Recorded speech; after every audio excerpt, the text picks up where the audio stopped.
소중한 사연을 나누는 세상만사입니다. 여러분의 이야기가 누군가에게는 위로와 용기가 될 거라 믿습니다. 그럼 오늘도 함께 시작해 볼까요? 안녕하세요. 저는 50대 중반의 평범한 주부입니다. 오늘 제가 이렇게 용기를 내어 사연을 보내는 이유는 제 인생에서 일어난 기적 같은 일을 누군가와 나누고 싶어서입니다. 어쩌면 지금 이 순간에도 저처럼 깊은 슬픔 속에서 하루하루를 버티고 계신 분들께 작은 희망이 될 수 있을까 싶어서요. 이야기를 시작하기 전에 먼저 말씀드릴게요. 그날 저는 남편이 입원해 있던 병실에서 25년 전에 잃어버렸던 제 딸을 만났습니다. 아니, 정확히는 처음에는 몰랐어요. 그저 새로 배정된 젊은 간호사가 병실에 들어왔을 뿐이었죠. 하지만 그녀의 손에 낀 낡은 은반지 하나가 제 인생을 완전히 뒤바꿔 놓았습니다. 지금부터 들려드릴 이야기는 믿기 어려울 수도 있습니다. 저 역시 아직도 가끔 꿈을 꾸는 건 아닐까 하는 생각이 들 정도니까요. 하지만 이 모든 것은 정말로 일어난 일입니다. 25년이라는 긴 시간 동안 제 가슴 속에 묻어두었던 상처가 어떻게 치유되었는지 그 이야기를 들어주시겠어요? 모든 것은 25년 전으로 거슬러 올라갑니다. 그때 저는 30살이었고 남편은 작은 중소기업을 운영하며 사업에 매진하던 35살의 사업가였습니다. 우리에게는 8살 난 딸이 하나 있었어요. 이름은 윤서아. 까만 눈동자에 까르르 웃는 소리가 집안을 가득 채우던 세상에서 가장 예쁜 저희 딸이었습니다. 저는 지금도 생생히 기억합니다. 딸아이가 처음 걸음마를 뗐던 날, 처음으로 엄마라고 불렀던 순간, 유치원에 첫 등원을 하던 날 아침 제 손을 꼭 잡고 불안해하던 모습까지 모든 순간이 행복했어요. 비록 남편이 일 때문에 집에 자주 없어서 외로울 때도 많았지만 딸아이와 함께하는 시간만큼은 제 삶의 전부였습니다. 남편은 좋은 사람이었어요. 지금도 그렇게 생각합니다. 다만 그때는 너무 일에만 빠져 있었죠. 회사가 막 성장 궤도에 오르던 시기였고 하루하루가 전쟁 같았다고 했습니다. 새벽에 나가서 밤늦게 들어오는 날이 대부분이었고 주말에도 거래처 미팅이나 출장으로 집을 비우기 일쑤였어요. 저는 이해하려고 노력했습니다. 가족을 위해 열심히 일하는 거라고, 조금만 더 참으면 나아질 거라고 스스로를 달랬죠. 하지만 딸아이는 달랐습니다. 8살짜리 아이에게 아빠의 부재는 그저 슬프고 외로운 일이었을 뿐이에요. 아빠가 약속을 지키지 않을 때마다, 학교 행사에 오지 못할 때마다 딸아이의 눈빛은 조금씩 어두워져 갔습니다. 그래도 아이는 참 착했어요. 투정 한 번 부리지 않고 그저 조용히 실망하는 법을 배워갔죠. 그해 봄이었습니다. 딸아이가 초등학교 2학년이 되고 얼마 지나지 않았을 때예요. 남편이 드물게 주말에 시간을 낼 수 있게 되었다며 가족 여행을 약속했습니다. 딸아이가 그렇게 가고 싶어 하던 놀이공원이었어요. 아이는 한 달 전부터 달력에 동그라미를 치고 매일 손꼽아 기다렸습니다. 저도 오랜만에 새 가족이 함께할 수 있는 시간이라 설레었죠. 그런데 여행을 가기로 한 그 주 금요일 저녁이었습니다.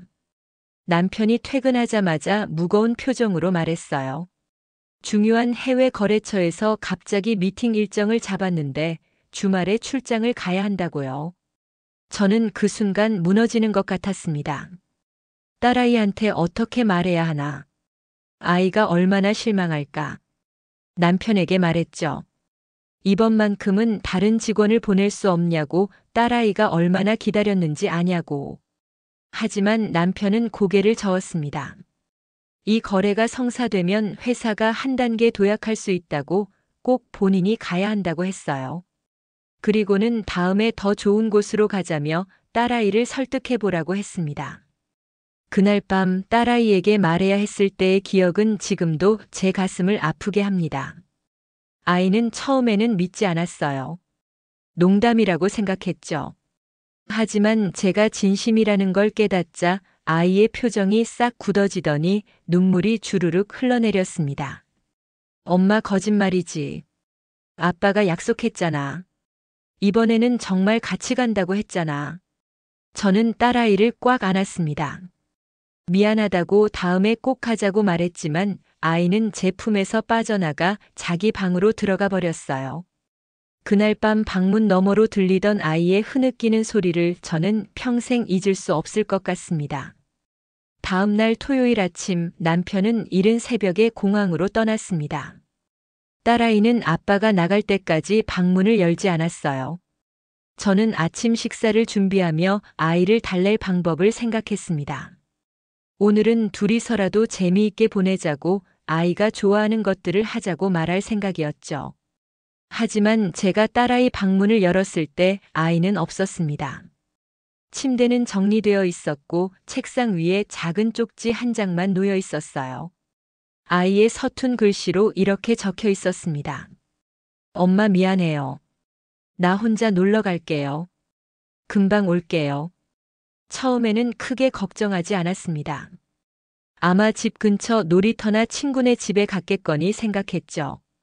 딸아이는 평소에도 혼자서 집 근처를 돌아다니곤 했으니까요. 하지만 점심때가 되어도 아이가 돌아오지 않자 불안해지기 시작했습니다.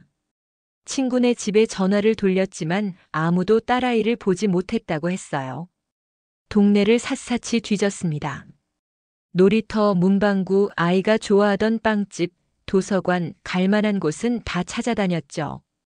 하지만 딸아이는 어디에도 없었습니다. 해가 지고 어두워지자 저는 완전히 패닉 상태에 빠졌습니다. 경찰에 신고를 했고 출장 중이던 남편에게도 연락했어요. 남편은 급하게 귀국 준비를 했지만 비행기 시간 때문에 다음 날 아침에야 도착할 수 있었습니다. 그날 밤은 제 인생에서 가장 긴 밤이었습니다. 한숨도 자지 못하고 딸아이를 찾아다녔어요. 경찰도 수색에 나섰지만 8살짜리 아이가 혼자서 어디까지 갈 수 있었겠습니까? 다음 날 아침 초췌한 얼굴로 돌아온 남편을 보는 순간 저는 그만 주저앉아 울고 말았습니다. 그때부터 시작된 수색 작업은 몇 주, 몇 달, 결국 몇 년으로 이어졌습니다. 실종 아동 전단지를 만들어 온 동네에 붙였고 방송에도 나가 호소했어요. 목격자를 찾기 위해 가능한 모든 노력을 다했습니다. 하지만 딸아이는 그렇게 공기 속으로 사라진 것처럼 아무런 흔적도 남기지 않았습니다. 처음 몇 달간은 정말 미친 듯이 찾아다녔습니다. 하루에 20시간씩 거리를 헤매고 다녔어요. 비슷한 체격의 아이만 보이면 뛰어가서 확인했습니다. 놀이터마다 학교마다 공원마다 찾아다녔죠. 남편은 사설 탐정까지 고용했어요. 돈이 얼마가 들든 상관없었습니다. 딸만 찾을 수 있다면 무엇이든 할 준비가 되어 있었어요. 실종 석 달 후쯤 첫 번째 목격 제보가 들어왔습니다. 어느 할머니가 전화를 하셨어요. 시장에서 윤서아를 봤다고 분명히 전단지에 그 아이가 맞다고 하셨습니다. 저희는 급하게 그곳으로 달려갔어요. 가슴이 터질 것 같았습니다. 드디어 딸을 찾았다는 생각에 눈물이 났어요. 하지만 그 아이는 윤서아가 아니었습니다. 비슷하게 생겼을 뿐 다른 아이였어요. 그 순간의 실망감이란 하늘에서 지옥으로 떨어지는 기분이었습니다. 그래도 저희는 할머니께 감사 인사를 드렸어요. 관심을 가져주신 것만으로도 고마웠으니까요. 그런 일이 한두 번이 아니었습니다. 1년 동안 수십 건의 목격담이 들어왔어요. 그때마다 희망에 부풀어 달려갔다가 실망하고 돌아왔습니다. 어떤 때는 전국을 다니기도 했어요. 부산에서 봤다는 제보, 강원도에서 봤다는 제보. 모두 다 헛수고였지만 그래도 포기할 수 없었습니다. 더 힘들었던 건 사기꾼들이었습니다. 실종 아동의 부모가 얼마나 절박한지 아는 사람들이 접근해 왔어요. 딸의 행방을 알고 있다며 돈을 요구하는 전화가 몇 번이나 왔습니다. 황당하고 분했지만 혹시나 하는 마음에 경찰에 신고하고 추적했죠. 물론 모두 거짓이었습니다. 그럴 때마다 인간에 대한 신뢰가 무너지는 것 같았어요. 2년째 되던 해 한 무속인이 찾아왔습니다. 딸의 위치를 알 수 있다며 굿을 해주겠다고 했어요. 저는 원래 그런 것을 믿지 않는 사람이었지만 그때는 지푸라기라도 잡고 싶은 심정이었습니다. 남편은 말렸지만 저는 굿을 받았어요. 물론 아무 소용 없었습니다. 100만 원이 넘는 돈만 날렸죠. 5년이 지나자 주변 사람들의 반응이 달라지기 시작했습니다. 처음에는 함께 찾아주던 친구들도 이웃들도 점점 거리를 두었어요. 이제 그만 포기하고 현실을 받아들이라는 조언을 하는 사람들이 늘어났습니다. 새로운 아이를 낳으라는 말을 하는 사람도 있었어요. 그럴 때마다 제 가슴은 찢어지는 것 같았습니다. 10년째 되던 해에는 비슷한 처지의 부모들을 만났습니다. 실종 아동 가족 모임이었어요. 거기서 만난 사람들은 모두 저와 같은 고통을 겪고 있었습니다. 15년째 아이를 찾는 어머니, 20년째 아들을 기다리는 아버지. 그분들의 이야기를 들으며 위로를 받기도 했지만 동시에 더 절망스럽기도 했어요. 이렇게 오래 찾아도 못 찾는 경우가 많다는 현실을 직시하게 되었으니까요. 그래도 저는 매년 딸의 생일마다 케이크를 사왔습니다. 초를 켜고 생일 축하 노래를 불렀어요. 혼자서, 딸아이 방에서. 미쳤다고 생각할 수도 있겠지만 그게 제가 딸과 연결되어 있다고 느낄 수 있는 유일한 방법이었어요. 15년이 지났을 때쯤 저는 심리치료를 받기 시작했습니다. 우울증이 너무 심해져서 일상생활이 불가능할 정도였거든요. 상담사 선생님은 딸을 놓아주라고 하셨어요. 그래야 제가 살 수 있다고. 하지만 저는 할 수 없었습니다. 딸을 포기하는 것은 제 존재 이유를 포기하는 것과 같았으니까요. 20년째 되던 해 DNA 데이터베이스에 저희 정보를 등록했습니다. 혹시라도 딸이 어디선가 자신의 정체를 찾으려 한다면 이 시스템을 통해 연결될 수 있을 거라는 희망이었어요. 하지만 몇 년이 지나도 아무런 연락이 없었습니다. 그 긴 세월 동안 저는 수없이 딸의 모습을 상상했습니다. 10살이 된 딸, 15살이 된 딸, 20살이 된 딸. 어떤 모습으로 자라고 있을까? 건강하게 잘 지내고 있을까? 누군가 돌봐주고 있을까? 그런 생각을 하다가 밤새 울곤 했어요. 남편은 자책감에 무너져 내렸습니다. 자신이 출장을 가지 않았더라면, 약속을 지켰더라면 이런 일이 일어나지 않았을 거라고 자신을 탓했죠. 회사 일도 제대로 손에 잡히지 않았습니다. 밤마다 악몽을 꾸며 딸아이 이름을 부르다 깨어나곤 했어요. 저는 깊은 우울증에 빠졌습니다. 딸아이 방을 그대로 두고 매일 그 방에 들어가 아이의 물건들을 만지작거렸어요. 학교 가방, 인형, 색연필, 아이가 좋아하던 그림책. 모든 것이 그날의 모습 그대로 남아 있었습니다. 밥을 제대로 먹지 못했고 잠도 잘 수 없었어요. 정신과 치료를 받기 시작했지만 약을 먹어도 마음속 구멍은 채워지지 않았습니다. 그렇게 세월이 흘렀습니다. 1년, 2년, 3년. 주변 사람들은 점차 딸아이 이야기를 꺼내지 않게 되었어요. 그들의 시선에는 동정과 안타까움이 섞여 있었죠. 이제는 포기하라는 무언의 압력 같은 것도 느껴졌습니다. 하지만 저는 포기할 수 없었어요. 딸아이가 언젠가 돌아올 거라는 희망을 버릴 수 없었습니다. 남편은 딸아이를 잃은 후 더욱 일에 매달렸습니다. 어쩌면 그것이 그가 견딜 수 있는 유일한 방법이었는지도 모릅니다. 하지만 죄책감과 스트레스는 그의 건강을 서서히 갉아먹었어요. 혈압이 높아졌고 잠을 제대로 자지 못하니 몸이 점점 망가져갔습니다. 그러던 어느 날이었습니다. 딸아이가 사라진 지 23년이 지난 어느 겨울 아침이었어요. 남편이 출근 준비를 하다가 갑자기 쓰러졌습니다. 뇌경색이었죠. 저는 급하게 구급차를 불러 병원으로 갔고 다행히 생명은 건졌지만 왼쪽 몸에 마비가 왔습니다. 남편은 입원 치료를 받으며 재활 훈련을 시작했습니다. 예순을 바라보는 나이에 갑자기 거동이 불편해지니 그의 자존심은 많이 상했을 거예요. 하지만 저는 남편이 살아있다는 것만으로도 감사했습니다. 딸아이를 잃은 후 남편마저 잃을까봐 너무 두려웠거든요.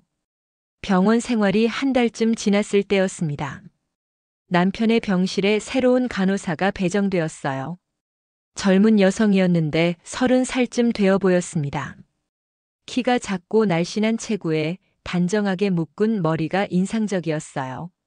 자신을 간호사 서아라고 소개했습니다. 서아 씨는 참 성실한 간호사였어요. 환자 한 명 한 명을 정성껏 돌보는 게 눈에 보였습니다. 남편의 재활 운동을 도와줄 때도 격려를 아끼지 않았고 불편한 것이 없는지 항상 세심하게 살폈죠. 저도 그녀가 고마웠습니다. 그런데 이상한 점이 있었어요. 남편이 유독 서아 씨를 대할 때 불편해하는 것처럼 보였습니다. 다른 간호사들에게는 농담도 하고 편하게 대하는데 서아 씨한테만은 왠지 거리를 두려는 것 같았어요. 처음에는 그냥 성격 차이려니 생각했습니다. 하지만 어느 날 서아 씨가 남편의 활력 징후를 체크하며 손을 내밀었을 때였습니다. 그녀의 가느다란 손가락에 낀 반지 하나가 제 눈에 들어왔어요. 오래되고 낡은 은반지였습니다. 아주 작은 크기의 어린아이용으로 보이는 반지. 그 순간 제 심장이 멈춘 것 같았습니다. 그 반지를 저는 알고 있었어요. 아니, 알고 있을 수밖에 없었습니다. 그건 25년 전 딸아이의 8번째 생일날 저희 부부가 맞춰준 반지였으니까요. 딸아이가 7살 때부터 반지를 갖고 싶다고 졸랐어요. 친구가 예쁜 반지를 하고 왔는데 너무 부러웠다고 했죠. 그래서 8번째 생일 선물로 준비한 거였습니다. 남편과 함께 동네 작은 귀금속 가게에 가서 딸아이 손에 맞는 작은 은반지 2개를 맞췄어요. 하나는 딸아이 거, 하나는 제 거. 엄마 딸이 같은 반지를 낀다고 딸아이가 얼마나 좋아했는지 몰라요. 그리고 그 반지에는 특별한 표시가 있었습니다. 안쪽에 작게 새긴 딸아이의 이름 이니셜. 윤서아의 YSA. 제 반지에도 똑같은 이니셜이 새겨져 있었죠. 딸아이가 사라진 후 저는 그 반지를 늘 목에 걸고 다녔습니다. 딸아이와 연결된 유일한 물건이었으니까요. 그런데 지금 제 앞에 있는 이 젊은 간호사의 손에 똑같은 반지가 끼워져 있었습니다. 25년이 지나 작아진 반지를 그녀는 새끼손가락에 끼고 있었어요. 저는 숨이 막히는 것 같았습니다. 가슴이 터질 것처럼 뛰었어요. 하지만 동시에 의심도 들었습니다. 혹시 비슷한 반지일 뿐은 아닐까? 세상에 똑같은 반지가 하나 더 있을 수도 있잖아요. 제가 너무 간절히 딸아이를 그리워한 나머지 착각을 하고 있는 건 아닐까? 서아 씨가 병실을 나간 후 저는 한참 동안 멍하니 앉아 있었습니다. 남편이 제 얼굴을 보더니 무슨 일이냐고 물었어요. 저는 떨리는 목소리로 말했습니다. 당신 서아 씨 손에 낀 반지 봤어요. 그거 우리 딸 반지 아닌가요? 남편의 얼굴이 하얗게 질렸습니다. 그도 그 반지를 봤던 거예요.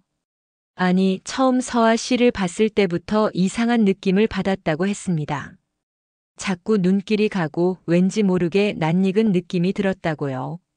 하지만 설마 했다고 했어요. 그럴 리 없다고 자신의 망상이라고 생각했다고 했습니다. 우리 부부는 그날 밤 한숨도 자지 못했습니다. 서아 씨에 대해 알아볼 방법을 찾았어요. 다음 날 저는 용기를 내어 서아 씨에게 말을 걸었습니다. 반지가 참 예쁘다고 어디서 구했냐고 물었죠. 서아 씨는 미소를 지으며 답했습니다. 이게요. 어렸을 때부터 끼고 있던 건데 정확히 어디서 났는지는 모르겠어요. 제가 기억하는 가장 오래된 물건이에요. 너무 소중해서 계속 끼고 다녀요. 그 말을 듣는 순간 저는 확신이 들었습니다. 이 사람이 우리 딸일지도 모른다고. 하지만 어떻게 확인할 수 있을까요? 25년 만에 딸을 찾았다고 해서 무작정 다가갈 수도 없는 일이었습니다. 저는 남편과 의논했습니다. 병원 측에 도움을 요청하기로 했어요. 사정을 설명하고 DNA 검사를 받을 수 있도록 해달라고 부탁했습니다. 병원 관계자들은 저희 이야기를 듣고 깊이 공감해 주었어요. 서아 씨에게도 조심스럽게 상황을 설명했습니다. 서아 씨는 처음에는 당황했습니다. 저희가 혹시 자신의 생물학적 부모가 아니냐는 이야기를 들었을 때 그녀의 표정은 복잡했어요. 하지만 곧 침착하게 대답했습니다. 검사를 받아보겠다고 진실을 알고 싶다고 했죠. DNA 검사 결과가 나오기까지의 일주일은 제 인생에서 가장 길고 고통스러운 시간이었습니다. 혹시 아닐까봐 두려웠고 혹시 맞다면 어떻게 해야 할지 막막했어요. 25년 동안 찾아 헤맨 딸을 이렇게 우연히 만났다는 것이 믿기지 않았습니다. 그리고 마침내 결과가 나왔습니다. 99.99%의 확률로 친자관계. 서아 씨는 저희 딸 윤서아가 맞았습니다. 그 결과지를 받아든 순간을 저는 평생 잊지 못할 것 같습니다. 눈물이 멈추지 않았어요. 기쁨과 슬픔과 안도감이 한꺼번에 밀려왔습니다. 남편도 병상에서 소리 없이 울었어요. 25년 만에 찾은 딸. 우리가 그토록 찾아 헤맨 딸이 바로 눈앞에 있었습니다. 서아 씨, 아니 윤서아도 충격을 받았습니다. 자신의 뿌리를 이렇게 찾게 될 줄은 몰랐다고 했어요. 그녀는 5살 때 입양되었다고 했습니다. 당시 고아원에 있던 자신을 한 부부가 데려갔고 그분들의 사랑 속에서 자랐다고 했죠. 양부모님은 정말 좋은 분들이었고 자신에게 모든 것을 아낌없이 주셨다고 했습니다. 하지만 자신이 입양하라는 사실은 알고 있었답니다. 양부모님이 숨기지 않고 말씀해 주셨대요. 그래서 가끔은 자신의 친부모가 누군지 궁금했지만 양부모님께 상처를 줄까봐 찾으려 하지 않았다고 했습니다. 윤서아는 저희에게 그날의 기억을 들려주었습니다. 8살 때 집을 나섰던 그날을 흐릿하지만 기억한다고 했어요. 아빠에게 실망해서 혼자 밖으로 나갔는데 어디로 가야 할지 몰라 계속 걸었다고 합니다. 처음에는 그냥 동네를 한 바퀴 돌고 올 생각이었대요. 기분이 나쁘니까 혼자만의 시간이 필요했다고 했죠. 그런데 걷다 보니 점점 멀리까지 가게 되었답니다. 버스 정류장이 보여서 무작정 버스를 탔대요. 어디로 가는지도 모르고요. 그저 멀리 가고 싶었다고 합니다. 버스에서 내렸을 때는 이미 해가 지고 있었고 주변은 완전히 낯선 곳이었어요. 그제야 겁이 났다고 합니다. 집으로 돌아가고 싶었지만 어떻게 가야 할지 몰랐대요. 지나가는 사람들에게 물어봤지만 8살 아이가 설명하는 집 위치를 아는 사람이 없었습니다. 배도 고프고 무섭고 그저 엄마가 보고 싶었다고 해요. 한참을 울며 거리를 헤매다가 한 편의점 앞에 주저앉아 있었답니다. 그때 중년의 아주머니가 다가와 괜찮냐고 물었어요. 윤서아는 그만 울음을 터뜨렸다고 합니다. 집에 가고 싶다고 엄마가 보고 싶다고 울었대요. 그 아주머니가 경찰에 신고를 해주었습니다. 경찰관이 와서 여러 가지를 물어봤지만 어린 윤서아는 자신의 집 주소를 정확히 기억하지 못했답니다. 전화번호도 몰랐어요. 그저 동네 이름과 엄마 아빠 이름만 어렴풋이 알고 있었죠. 성도 정확히 기억하지 못했다고 합니다. 결국 윤서아는 아동보호시설로 보내졌습니다. 거기서의 첫날 밤을 윤서아는 아직도 기억한다고 했어요. 낯선 침대, 낯선 아이들, 모든 것이 무서웠대요. 밤새 엄마를 부르며 울었다고 합니다. 보호시설의 선생님들은 친절했습니다. 윤서아의 부모를 찾기 위해 노력했어요. 하지만 정보가 너무 부족했습니다. 그 지역에만 비슷한 이름을 가진 사람이 수십 명이었고 윤서아가 기억하는 단편적인 정보만으로는 친부모를 찾을 수 없었답니다. 시간이 지나면서 윤서아의 기억도 점점 흐려졌습니다. 엄마 아빠의 얼굴이 정확히 기억나지 않았어요. 집의 모습도 자기 방의 모습도 가물가물해졌습니다. 다만 엄마가 불러주던 자장가 멜로디와 아빠의 따뜻한 손의 느낌만은 어렴풋이 남아있었다고 해요. 보호시설에서 3년을 보냈습니다. 그 시간은 윤서아에게 힘든 시간이었어요. 다른 아이들과 어울리기도 했지만 항상 마음 한구석이 비어 있는 것 같았다고 합니다. 가끔 입양되어 나가는 아이들을 보며 부러웠지만 동시에 자신의 진짜 부모가 자신을 찾으러 오면 어떡하나 걱정도 되었대요. 그러던 어느 날 한 부부가 시설을 방문했습니다. 윤서아의 양부모님이 되실 분들이었어요. 그분들은 40대 후반의 교사 부부셨는데 아이를 가질 수 없어서 입양을 결심하셨다고 합니다. 처음 만났을 때를 윤서아는 선명히 기억한다고 했어요. 양어머니가 윤서아를 보자마자 눈물을 글썽이셨대요. 그리고 부드럽게 머리를 쓰다듬어 주셨답니다. 그 손길이 친엄마의 손길처럼 따뜻했다고 해요. 양부모님은 윤서아를 몇 번 만나러 오셨습니다. 그때마다 선물을 가져오시고 함께 시간을 보내며 윤서아와 친해지려고 노력하셨대요. 윤서아도 그분들이 좋았습니다. 특히 양아버지가 재미있는 이야기를 많이 해주셨는데 그게 너무 좋았다고 해요.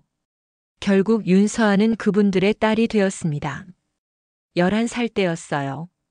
새로운 집, 새로운 방, 새로운 가족. 모든 것이 낯설었지만 양부모님의 사랑 덕분에 적응할 수 있었답니다. 양부모님은 윤서아가 입양하라는 사실을 숨기지 않으셨어요. 처음부터 솔직하게 말씀해 주셨습니다. 어디선가 윤서아를 낳아준 부모님이 계시지만 지금은 자신들이 윤서아의 엄마 아빠가 되고 싶다고 하셨대요. 그리고 만약 윤서아가 나중에 친부모를 찾고 싶으면 도와주겠다고 약속하셨답니다.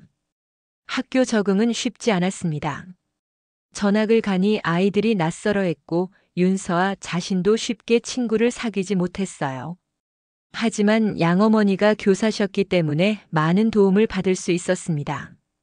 공부도 잘 가르쳐 주시고 학교 생활에 적응하도록 세심하게 신경 써 주셨대요. 중학교에 올라가면서부터 윤서아는 조금씩 안정을 찾았습니다. 친한 친구들도 생겼고 성적도 좋았어요. 양부모님은 윤서아가 하고 싶은 것을 할 수 있도록 지원해 주셨습니다. 피아노를 배우고 싶다고 하면 피아노를, 미술을 하고 싶다고 하면 미술을 배울 수 있게 해주셨죠. 고등학교 시절 윤서아는 진로를 고민하기 시작했습니다. 그때 한 가지 사건이 있었어요. 양아버지가 갑자기 쓰러지신 거예요. 과로로 인한 일시적인 증상이었는데 병원에 입원하셨답니다. 윤서아는 매일 병원에 찾아가 양아버지를 돌봤어요. 그 과정에서 간호사들의 모습을 보게 되었습니다. 환자들을 정성껏 돌보고 아픈 사람들에게 위로가 되어주는 모습이 아름다워 보였대요. 그때 윤서아는 결심했습니다. 자신도 간호사가 되어 아픈 사람들을 돕고 싶다고요. 양부모님은 윤서아의 결정을 적극 지지해 주셨습니다. 간호대학에 진학할 수 있도록 여러모로 도와주셨어요. 윤서아는 열심히 공부해서 좋은 성적으로 간호대학에 합격했습니다. 대학 시절은 행복했다고 합니다. 같은 꿈을 가진 친구들과 함께 공부하고 실습을 다니며 보람을 느꼈어요. 힘들었지만 자신이 선택한 길이었기에 후회하지 않았답니다. 그 시절 윤서아는 준혁을 만났습니다. 대학교 3학년 때였어요. 친구의 소개로 만난 모임에서 처음 봤다고 합니다. 준혁은 당시 경찰 공무원 시험을 준비하고 있었대요.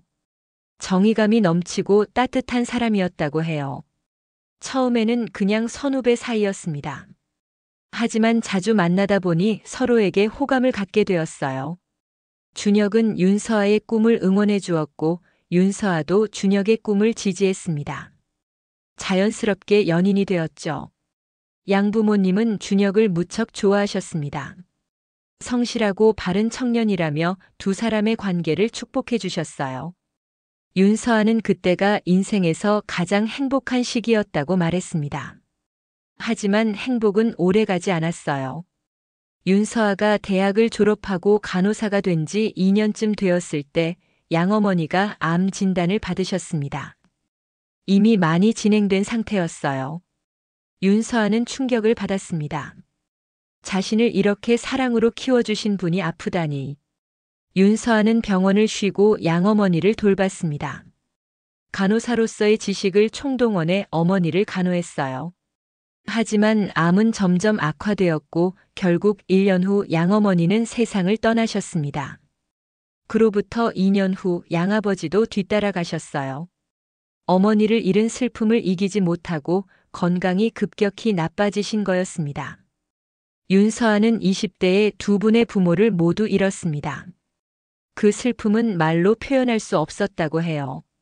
자신을 구해주시고 사랑으로 키워주신 분들이 이렇게 떠나시다니.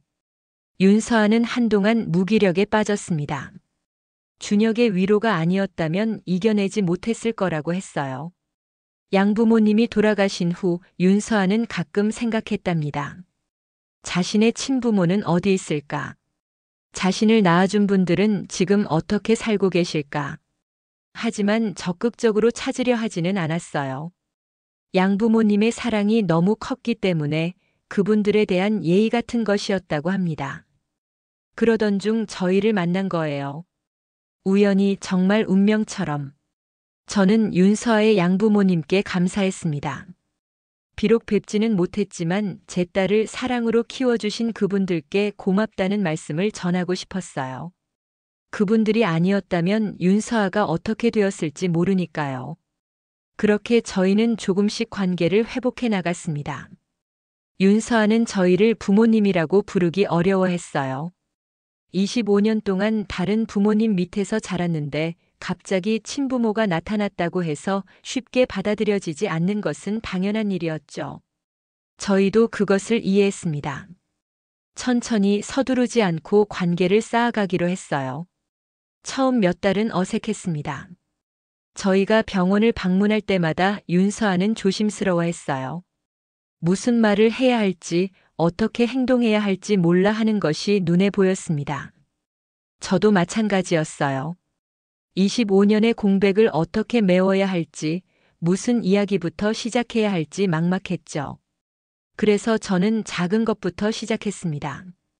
윤서아가 좋아할 만한 간식을 사가거나 병원에서 쉬는 시간에 차 한 잔을 같이 마시자고 하는 것들이었어요. 처음에는 형식적인 대화만 오갔지만 점차 편해지기 시작했습니다. 어느 날 저는 용기를 내어 윤서아에게 물었습니다.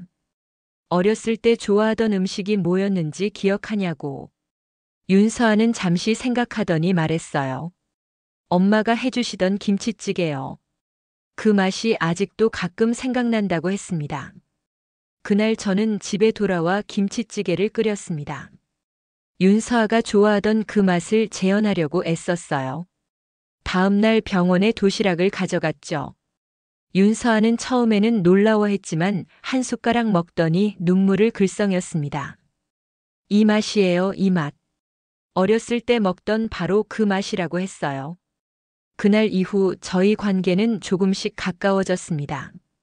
윤서아는 어렸을 때의 기억들을 조금씩 떠올리며 이야기했어요. 엄마가 읽어주던 그림책, 함께 갔던 놀이터, 유치원에서 있었던 일들. 흐릿한 기억들이었지만 그것들을 하나씩 나누며 우리는 서로를 알아가기 시작했습니다. 남편은 윤서아와 대화를 나누며 많이 울었습니다. 자신 때문에 딸이 집을 나갔고 그래서 25년 동안 헤어져 있었다는 죄책감이 그를 짓눌렀어요. 윤서아에게 수없이 사과했습니다. 미안하다고, 정말 미안하다고. 그때 함께 놀이공원에 갔더라면, 약속을 지켰더라면 이런 일이 없었을 거라고. 하지만 윤서아는 남편을, 아니 아버지를 원망하지 않았습니다.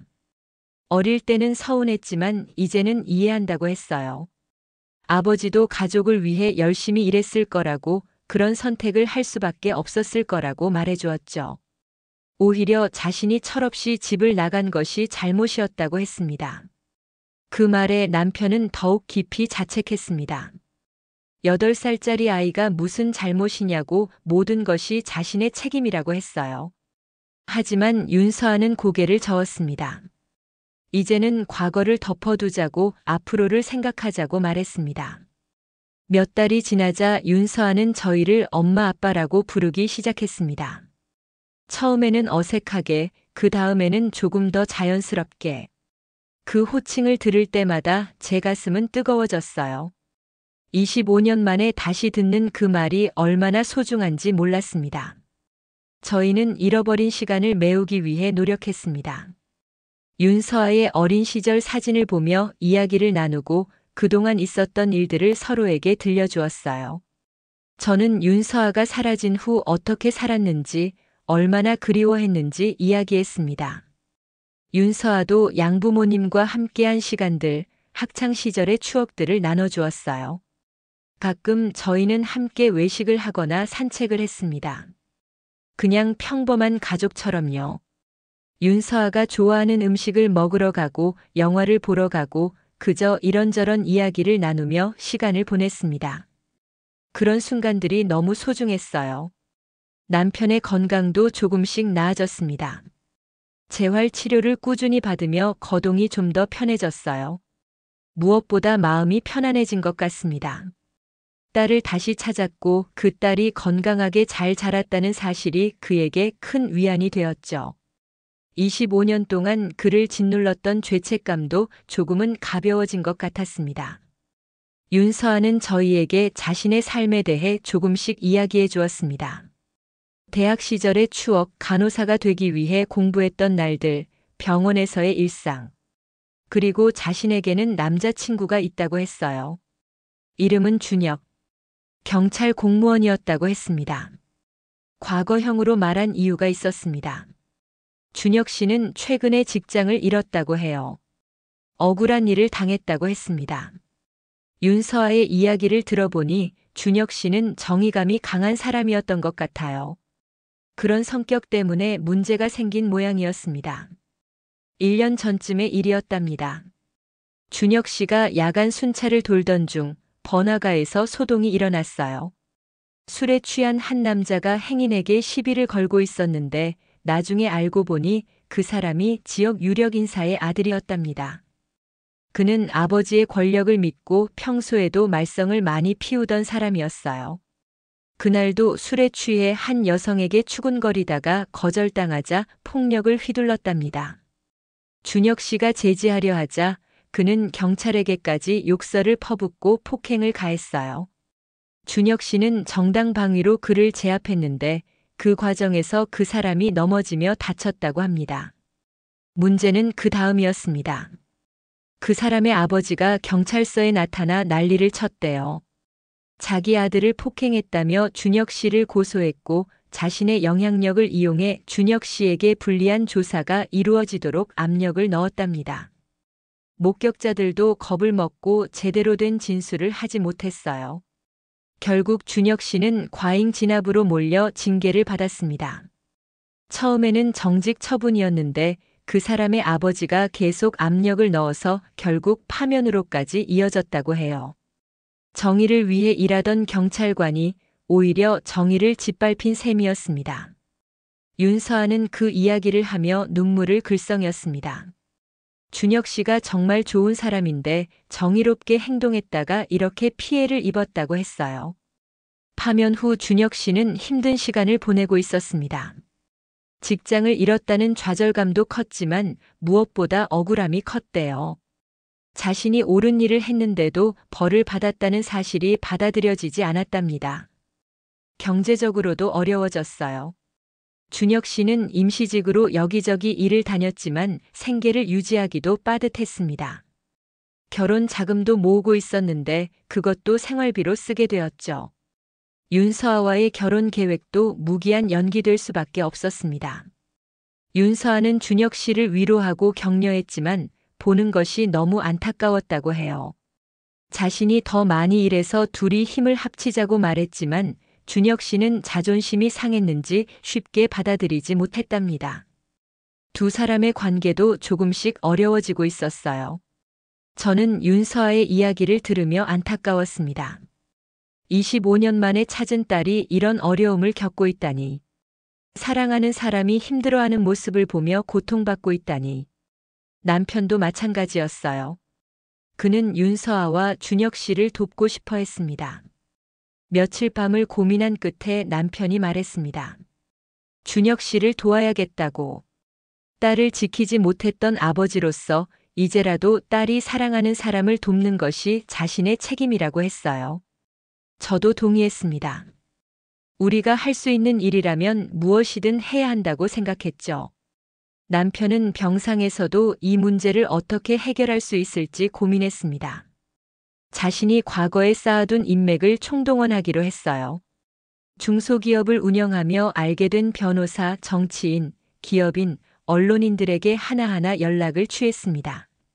처음에는 쉽지 않았습니다. 다들 상대가 워낙 영향력 있는 사람이라 관여하기를 꺼렸어요. 자칫 잘못하면 자신들에게도 불이익이 올 수 있다며 난색을 표했습니다. 하지만 남편은 포기하지 않았어요. 진심으로 부탁하고 사정을 설명하며 도움을 청했습니다. 그러던 중 한 변호사가 도와주기로 했습니다. 남편과 오랜 인연이 있던 분이었는데 정의감이 강한 사람이었어요. 준혁 씨의 사건을 검토해 보더니 충분히 싸워볼 만하다고 말했습니다. 증거만 확보하면 승산이 있다고 했죠. 남편은 사설 탐정을 고용했습니다. 당시 현장에 있던 목격자들을 다시 찾아내고 주변 가게의 CCTV 영상을 확보하는 작업을 시작했어요. 몸이 불편한 남편을 대신해 제가 여기저기 뛰어다녔습니다. 윤서아도 휴가를 내고 함께 목격자를 찾아다녔어요. 몇 주가 지나자 성과가 나타나기 시작했습니다. 당시 현장을 목격했던 사람들 중 몇 명이 용기를 내어 진술서를 써주었어요. 준혁 씨가 정당 방위를 한 것이지 먼저 폭력을 행사한 것이 아니라고 증언해 주었습니다. 또한 인근 편의점의 CCTV에 당시 상황이 일부 녹화되어 있다는 것도 알아냈어요. 남편은 이런 증거들을 모아 법적 대응을 준비했습니다. 능력 있는 변호사를 선임했고 준혁 씨의 억울함을 풀기 위한 행정소송을 제기했어요. 동시에 언론에도 이 사건을 알렸습니다. 남편의 인맥을 통해 몇몇 기자들이 관심을 갖게 되었고 기사가 나가기 시작했어요. 정의롭게 행동한 경찰관이 부당하게 파면당했다는 사실이 알려지자 여론이 들끓기 시작했습니다. 인터넷에서는 준혁 씨를 지지하는 목소리가 커졌고 청와대 청원까지 올라갔어요. 유력 인사의 아들이 권력을 이용해 정의를 짓밟았다는 분노가 사회 전반에 퍼졌습니다. 그 과정이 결코 쉽지는 않았습니다. 상대편에서도 반격을 해왔고 남편에게 압력을 넣기도 했어요. 하지만 남편은 물러서지 않았습니다. 딸을 위해서 그리고 정의를 위해서 끝까지 싸우기로 마음먹었죠. 남편의 노력과 여러 사람들의 도움 덕분에 결국 사건은 재조사되었습니다. 새로운 증거들이 제출되었고 준혁 씨의 행동이 정당했다는 것이 밝혀졌어요.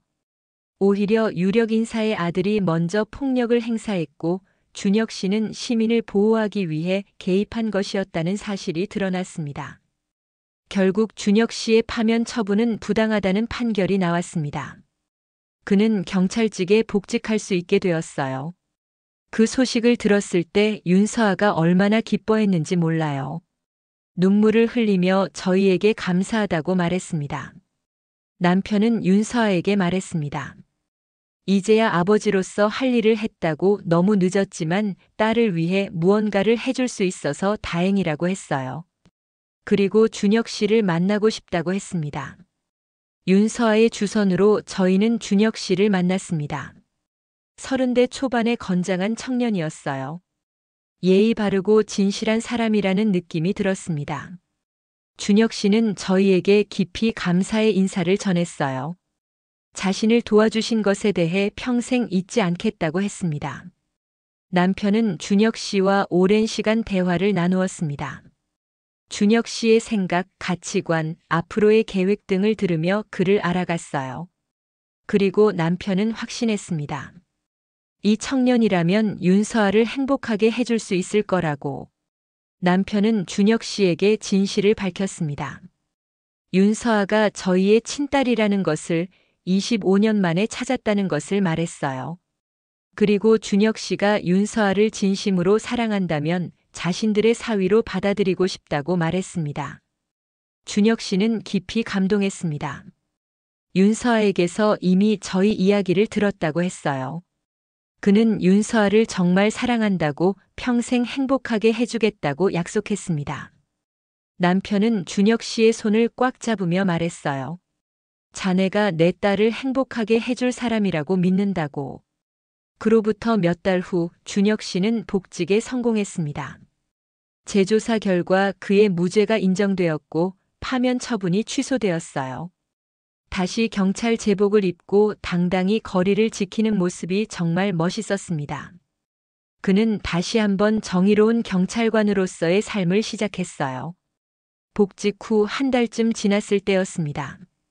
준혁 씨가 저희 집을 방문하고 싶다고 연락을 해왔어요.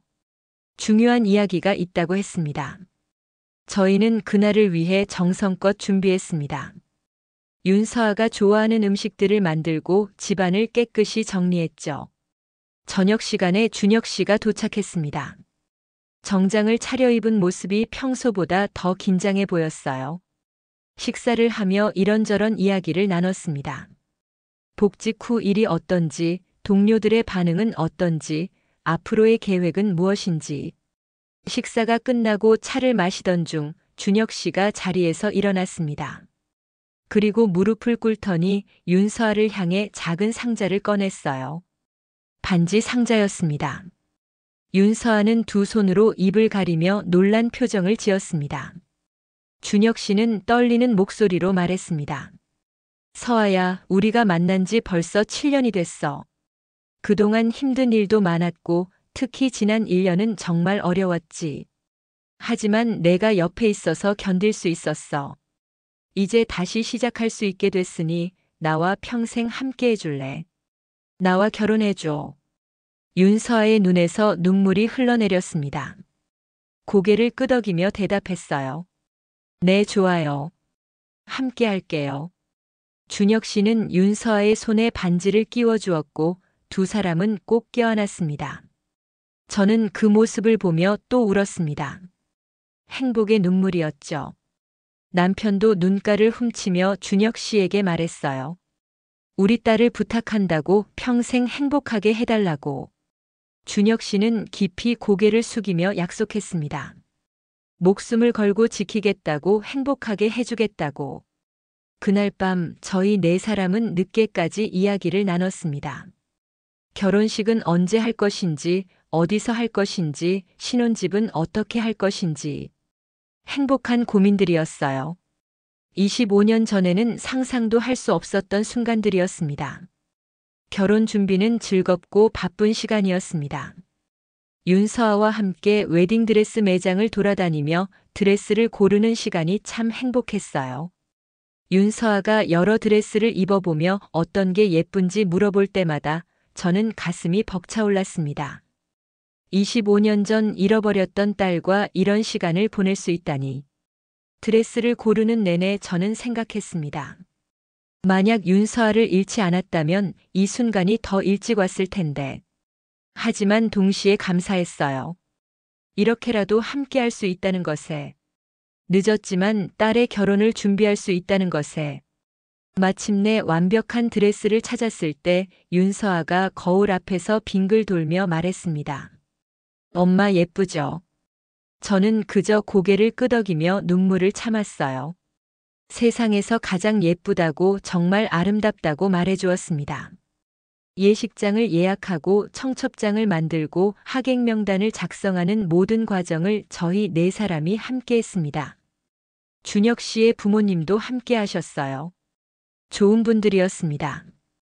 윤서아를 며느리로 맡게 되어 기쁘다며 환대해 주셨죠. 남편은 결혼식 비용을 모두 부담하겠다고 했습니다. 딸의 결혼식인데 당연한 일이라고 했어요. 준혁 씨의 부모님은 처음에는 부담스러워 하셨지만 남편의 진심을 알고는 감사히 받아들이셨습니다. 결혼식 한 달 전쯤 저희는 가족 사진을 찍으러 갔습니다.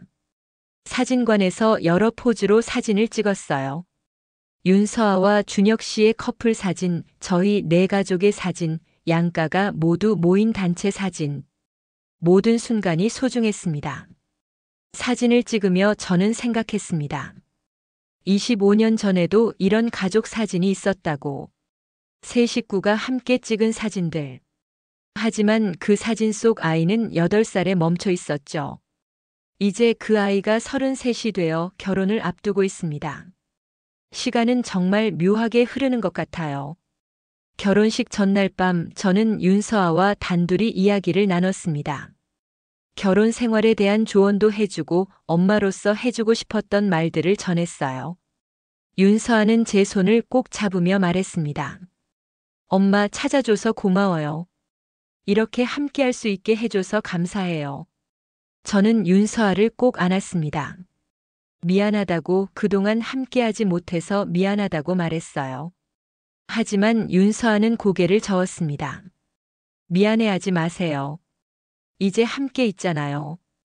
그걸로 충분해요. 결혼식 날이 밝았습니다. 봄날의 햇살이 따스한 날이었어요. 저는 새벽부터 일어나 준비를 시작했습니다. 가슴이 두근거렸어요. 설레기도 하고 긴장되기도 하고 뭐라 표현할 수 없는 감정이었습니다. 예식장에 도착하니 윤서아는 이미 준비를 마치고 있었습니다. 헤어와 메이크업을 한 모습이 정말 아름다웠어요. 웨딩드레스를 입은 딸을 보는 순간 저는 또 눈물이 났습니다. 25년을 기다린 순간이었으니까요. 윤서아가 제게 다가와 말했습니다. 엄마, 울지 마세요. 화장 다 지워져요. 저는 웃으며 눈물을 닦았어요. 행복해서 우는 거라고 걱정하지 말라고 말했습니다. 남편은 정장을 차려입고 긴장한 표정으로 서 있었습니다. 몸이 불편해 지팡이를 짚고 있었지만 그날만큼은 누구보다 당당해 보였어요. 윤서아를 보더니 말문이 막힌 듯 아무 말도 하지 못했습니다. 그저 눈물만 흘렸죠. 드디어 식이 시작되었습니다. 하객들이 자리에 앉고 음악이 흐르기 시작했어요. 남편이 윤서아의 팔을 잡고 버진 로드를 걷기 시작했습니다. 한 걸음 한 걸음 천천히. 남편의 걸음이 불편해서 더 느렸지만 그 시간이 저에게는 너무 소중했습니다. 저는 자리에 앉아 그 모습을 지켜봤어요. 남편이 딸의 손을 잡고 걷는 모습. 25년 전에는 볼 수 없었던 장면. 만약 그때 딸을 잃지 않았다면 이 순간은 더 일찍 왔겠죠. 하지만 늦었어도 괜찮았습니다. 이렇게 함께할 수 있다는 것만으로도 충분했어요. 남편이 윤서아를 준혁 씨에게 인계하며 말했습니다. 우리 딸을 잘 부탁합니다. 목소리가 떨렸어요. 준혁 씨는 깊이 고개를 숙이며 대답했습니다. 평생 행복하게 해드리겠습니다. 그 약속을 꼭 지키겠습니다. 신랑 신부가 서로에게 서약하는 순간이 왔습니다. 준혁 씨가 먼저 말했어요. 서아 씨, 당신을 만난 건 제 인생 최고의 행운입니다. 힘들 때도 행복할 때도 항상 함께하겠습니다. 평생 사랑하겠습니다. 윤서아도 대답했습니다. 준혁 씨, 당신은 제게 힘이 되어주는 사람입니다. 앞으로도 서로를 지지하며 함께 나아가요. 평생 사랑할게요. 두 사람의 눈에는 눈물이 가득했습니다. 주례 선생님의 말씀이 이어졌습니다. 결혼은 두 사람이 하나가 되는 것이 아니라 서로를 존중하며 함께 걸어가는 것이라고. 서로의 차이를 인정하고 어려움을 함께 극복하며 기쁨을 나누는 것이 진정한 부부라고 말씀하셨어요. 식이 끝나고 피로연이 시작되었습니다. 하객들이 축하 인사를 건네러 왔어요. 저희 부부가 25년 만에 딸을 찾았다는 이야기를 아는 사람들은 모두 눈물을 흘렸습니다. 정말 기적 같은 일이라고 축하한다고 말해주었어요. 피로연 중간에 윤서아와 준혁 씨가 저희를 찾아왔습니다. 윤서아가 꽃다발을 건네며 말했어요. 엄마 아빠 사랑해요. 함께 해줘서 고마워요. 저는 딸을 꼭 안으며 대답했습니다. 우리가 더 고맙지. 다시 만나게 해줘서 정말 고마워. 남편도 윤서아를 안으며 말했습니다. 미안해. 정말 미안해. 이제부터는 좋은 아빠가 될게. 윤서아는 고개를 저었어요. 아빠는 이미 충분히 좋은 아빠예요. 준혁 씨를 도와주신 것만으로도요. 그날 밤 저희는 오랜만에 편안한 잠을 잤습니다. 딸의 행복한 모습을 보고 마음이 평안해진 것 같았어요. 25년 동안 짓눌렀던 슬픔과 죄책감이 조금은 가벼워진 기분이었습니다. 결혼 후 윤서아와 준혁 씨는 저희 근처에 신혼집을 마련했습니다. 자주 찾아와 함께 시간을 보냈어요. 윤서아는 이제 저를 엄마라고 부릅니다. 처음에는 어색해했지만 점차 자연스럽게 부르게 되었죠. 그 호칭을 들을 때마다 제 가슴은 뜨거워집니다. 남편의 건강도 조금씩 나아졌습니다. 재활 치료를 꾸준히 받으며 거동이 좀 더 편해졌어요. 무엇보다 마음이 편안해진 것 같습니다. 딸을 다시 찾았고 그 딸이 행복하게 사는 모습을 볼 수 있으니까요.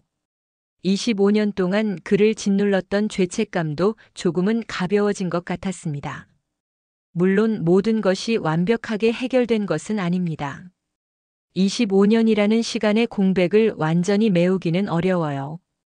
윤서아가 자라는 모습을 보지 못했고 함께 했어야 할 수많은 순간들을 놓쳤습니다. 그 시간들은 다시 돌아오지 않죠. 하지만 저희는 이제 함께 새로운 추억을 만들어가고 있습니다. 명절마다 모여 식사를 하고 윤서아의 생일을 축하하고 소소한 일상을 나누며 가족의 시간을 쌓아가고 있어요. 늦었지만 이렇게라도 가족이 될 수 있다는 것이 감사합니다. 가끔 윤서아가 어렸을 때 이야기를 하면 저는 그 시절로 돌아간 듯한 기분이 듭니다. 딸아이가 좋아하던 인형 이야기, 유치원에서 있었던 일들, 친구들과 놀던 기억들. 그런 이야기를 나누며 잃어버렸던 시간을 조금씩 되찾아가는 것 같아요. 남편도 윤서아와 대화하는 시간을 무척 소중히 여깁니다. 딸에게 미안하다는 말을 자주 하는데 윤서아는 그럴 때마다 괜찮다고 이제 함께 있으니 그것으로 충분하다고 말해줍니다. 그런 딸의 모습을 보며 저희는 다시 한번 감사함을 느낍니다. 준혁 씨도 좋은 사위예요.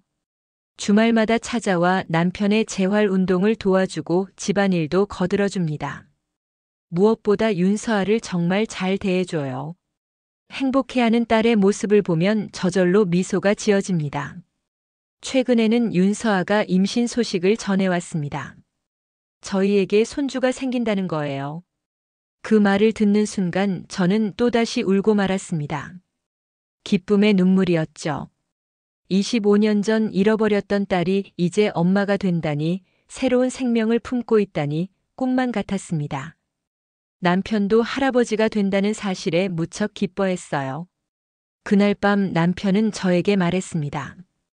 여보, 우리가 살아서 손주를 본다니. 꿈도 꾸지 못한 일이야. 눈물을 흘리며 말하는 남편을 보며 저도 함께 울었습니다. 임신 초기부터 저는 윤서아를 열심히 돌봤습니다. 입덧이 심할 때는 속을 편하게 해주는 음식을 만들어 갖다 주고 병원 검진 때마다 함께 가서 아기의 상태를 확인했어요. 초음파 사진에서 아기의 작은 심장이 뛰는 것을 봤을 때 저는 또 눈물을 흘렸습니다. 생명의 신비로움에 감동했어요. 임신 5개월쯤 되었을 때 아기의 성별을 알게 되었습니다. 딸이었어요. 윤서아가 전화로 말해줬을 때 저는 가슴이 뭉클했습니다. 손녀라니. 제 딸의 딸. 새로운 세대가 이어지는 거였죠. 남편과 저는 아기 방을 준비하는 것을 도왔습니다. 윤서아 부부의 집에 가서 함께 벽지를 고르고 아기 침대를 조립하고 작은 옷들을 정리했어요. 작디 작은 양말, 모자, 베넷 저고리. 하나하나가 너무 예뻤습니다. 저는 손주를 위해 뜨개질을 시작했습니다. 예전에 윤서아를 위해 뜨던 것처럼요. 작은 담요와 모자, 양말을 떴습니다. 한 땀 한 땀 정성을 들여 만들었어요. 손주가 따뜻하게 지낼 수 있기를 바라며. 임신 7개월쯤 윤서아가 배가 많이 불러왔을 때였습니다. 저희 집에 놀러 왔는데 윤서아가 제 손을 잡아 배에 올려놓았어요. 아기가 움직이는 것을 느껴보라고 했죠. 잠시 후 뱃속에서 무언가 움직이는 느낌이 전해졌습니다. 아기가 발로 찬 거였어요. 그 순간의 감동을 어떻게 표현해야 할까요? 제 손 아래에서 새로운 생명이 움직이고 있었습니다. 제 딸의 딸, 제 손녀, 곧 세상에 나와 저희와 함께할 아이. 너무나 신비롭고 감사했어요. 남편도 배를 만져보며 아기에게 말을 걸었습니다. 우리 손주야, 할아버지야. 빨리 나와서 할아버지 만나자. 건강하게 자라서 예쁜 모습으로 나오렴. 아기는 그 말을 듣는 것처럼 또 한 번 움직였어요. 저희는 모두 웃으며 행복해했습니다. 출산 예정일이 다가오자 저는 들뜬 마음으로 하루하루를 보냈습니다. 윤서아에게 매일 전화해서 몸 상태를 확인하고 필요한 것이 있으면 언제든 말하라고 했어요. 준혁 씨도 육아 휴직을 신청해서 아내를 돌볼 준비를 마쳤습니다. 드디어 출산일이 왔습니다. 새벽에 윤서아에게서 전화가 왔어요. 진통이 시작되었다고 병원으로 가는 중이라고 했습니다. 저와 남편은 급하게 옷을 입고 병원으로 달려갔어요. 분만실 앞에서 기다리는 시간은 정말 길게 느껴졌습니다. 준혁 씨는 분만실 안에서 윤서아를 지키고 있었고 저희는 밖에서 기도하는 마음으로 기다렸어요. 남편은 의자에 앉아 손을 꼭 쥔 채 초조하게 시간을 보냈습니다. 몇 시간이 지났을까요? 드디어 아기의 울음소리가 들렸습니다. 힘차고 건강한 울음소리. 저는 그 소리를 듣는 순간 눈물이 터져 나왔어요. 남편도 눈가를 붉혔습니다. 잠시 후 간호사가 나와 말했습니다. 축하드려요. 건강한 여자아기예요. 3.2kg입니다. 저는 고맙다는 말을 연신했습니다. 정말 고맙다고. 조금 후 저희는 유리창 너머로 손녀를 볼 수 있었습니다. 분홍색 담요에 쌓인 작은 아기. 눈을 감고 평화롭게 자고 있는 모습이 천사 같았어요. 저는 유리창에 손을 대고 한참을 바라봤습니다. 우리 손주. 정말 예쁘다. 남편이 제 어깨에 손을 얹으며 말했습니다. 여보, 우리 해냈어. 딸도 찾고 손주도 보고. 정말 행복해. 저도 고개를 끄덕였습니다. 정말 행복해요. 이보다 더 행복할 수 없을 것 같아요. 윤서아가 회복실로 옮겨진 후 저희는 잠깐 들어가 볼 수 있었습니다. 지쳐 보이지만 행복한 표정의 윤서아가 아기를 안고 있었어요. 엄마, 아빠, 손녀 예쁘죠? 저는 윤서아의 손을 잡으며 말했습니다. 수고했어. 정말 잘했어. 준혁 씨도 아내와 딸을 바라보며 행복한 미소를 지었습니다. 완벽한 가족의 모습이었어요. 저는 그 모습을 보며 또 한 번 감사했습니다. 이 모든 것이 가능하게 해준 하늘에. 아기의 이름은 유나로 정했습니다. 하늘의 은하수처럼 밝고 아름답게 자라라는 의미래요. 저는 그 이름이 참 좋았습니다. 우리 유나. 예쁜 이름이에요. 퇴원 후 첫 주는 정신없이 지나갔습니다. 저는 윤서아네 집에서 지내며 산후조리를 도왔어요.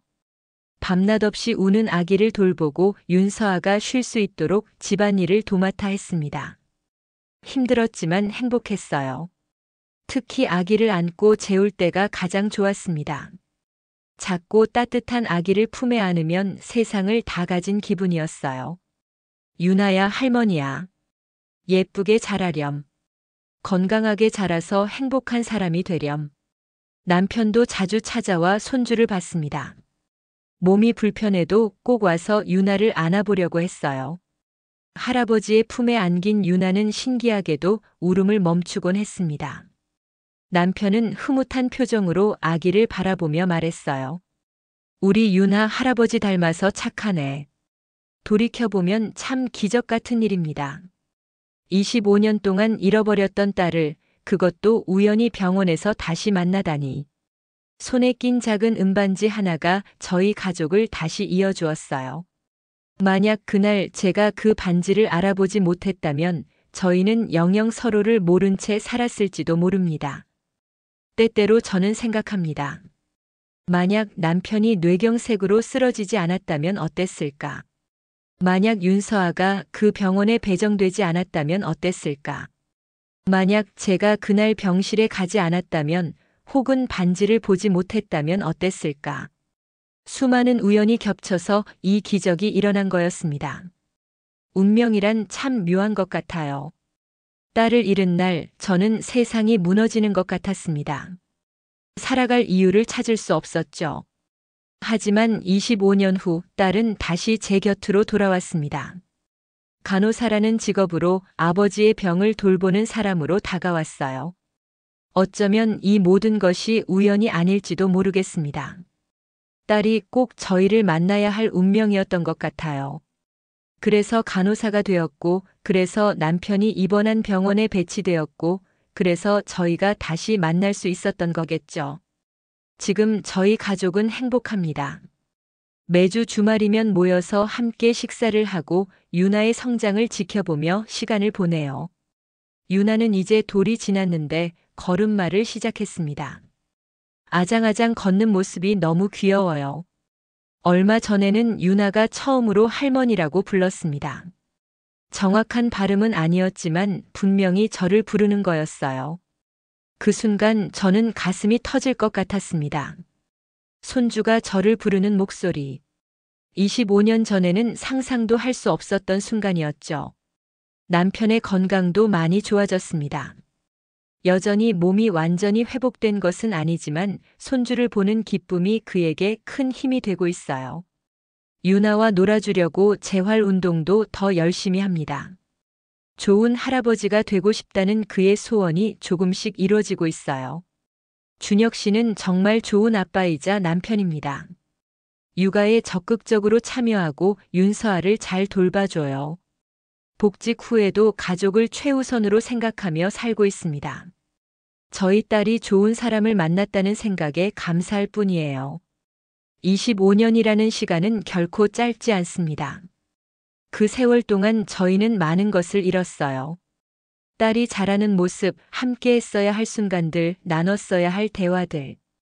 그 모든 것들이 영원히 사라져버렸습니다.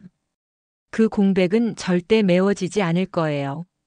하지만 저희는 새로운 시작을 하고 있습니다.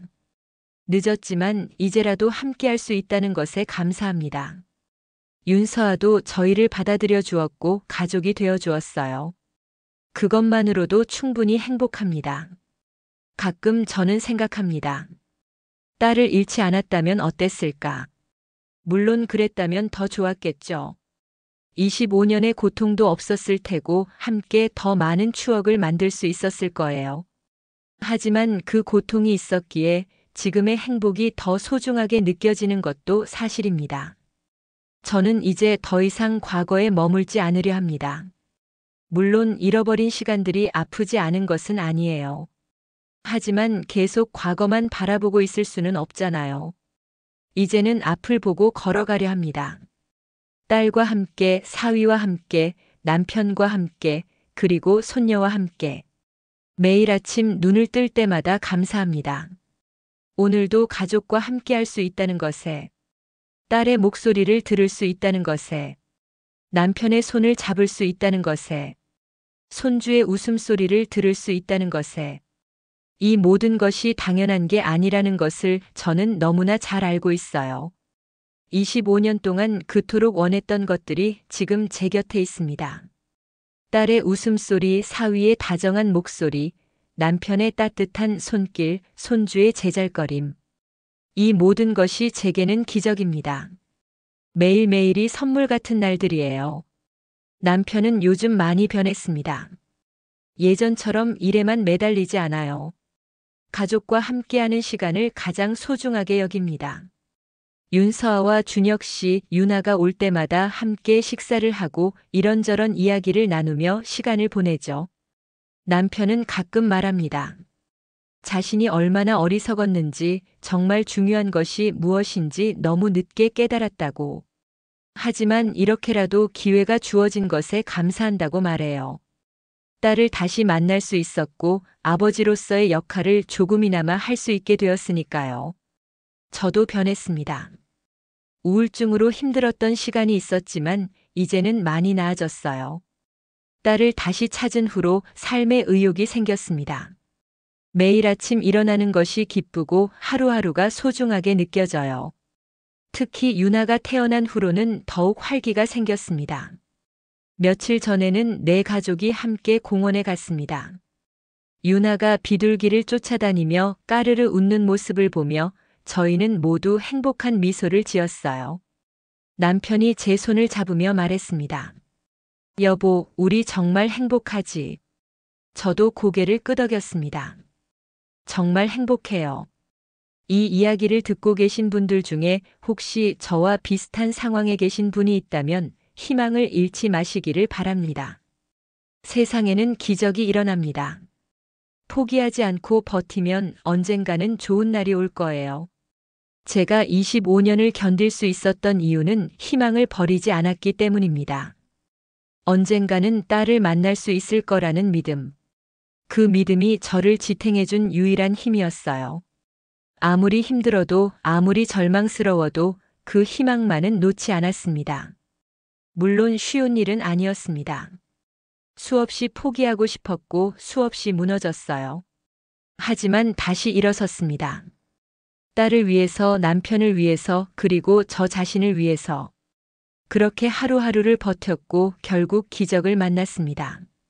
저희 가족의 이야기가 누군가에게 작은 위로가 되었으면 좋겠습니다. 아무리 힘든 상황이라도 끝까지 희망을 놓지 않는다면 반드시 길이 보일 거예요. 가족의 사랑은 시간과 공간을 넘어 서로를 찾아낸다는 것을 저희가 증명했으니까요. 지금 이 순간에도 어딘가에서 가족을 그리워하는 분들이 계실 겁니다. 사랑하는 사람을 잃고 슬퍼하는 분들, 헤어진 가족을 찾고 있는 분들. 그분들 모두에게 저희의 이야기가 희망이 되기를 바랍니다. 포기하지 마세요. 끝까지 믿으세요. 기적은 반드시 일어납니다. 그리고 지금 곁에 가족이 있는 분들께도 말씀드리고 싶습니다. 가족을 소중히 여기시기를 바랍니다. 당연하게 여기지 마시고 함께할 수 있는 매일이 얼마나 귀한지 기억하시기를 바랍니다. 저희는 가족의 소중함을 너무 늦게 깨달았어요. 여러분은 지금 바로 옆에 있는 가족을 꼭 안아주세요. 작은 일에 화내지 마시고 사소한 것에 감사하세요. 함께 밥 먹는 것, 함께 웃는 것, 함께 시간을 보내는 것. 그 모든 평범한 일상이 얼마나 소중한지 잊지 마세요. 언제 어떻게 될지 아무도 모르니까요.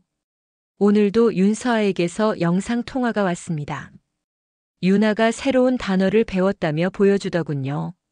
할아버지, 할머니라고 또박또박 말하는 유나의 모습에 저희는 감탄했어요. 우리 손주 정말 똑똑하다고 예쁘다고 칭찬을 아끼지 않았습니다. 통화를 마치고 남편이 말했습니다. 여보, 우리 이제 정말 행복하게 살자. 남은 인생 후회 없이 살자. 저도 그래요. 이제는 행복하게 살 거예요. 딸과 함께, 손주와 함께.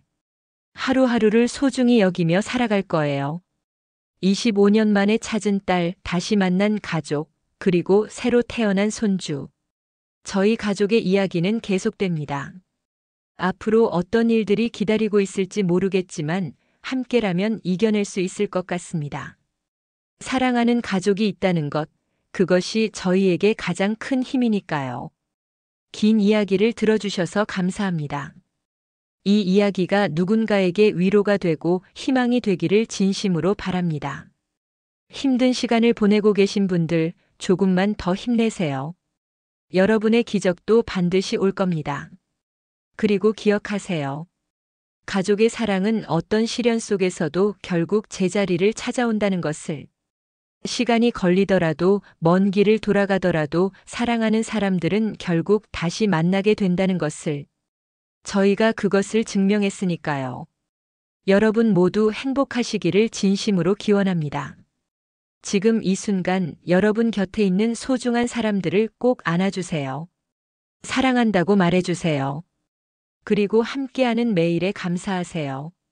그것이 제가 25년의 시간을 통해 배운 가장 큰 교훈입니다. 감사합니다. 저희 가족의 이야기를 들어주셔서 정말 감사합니다.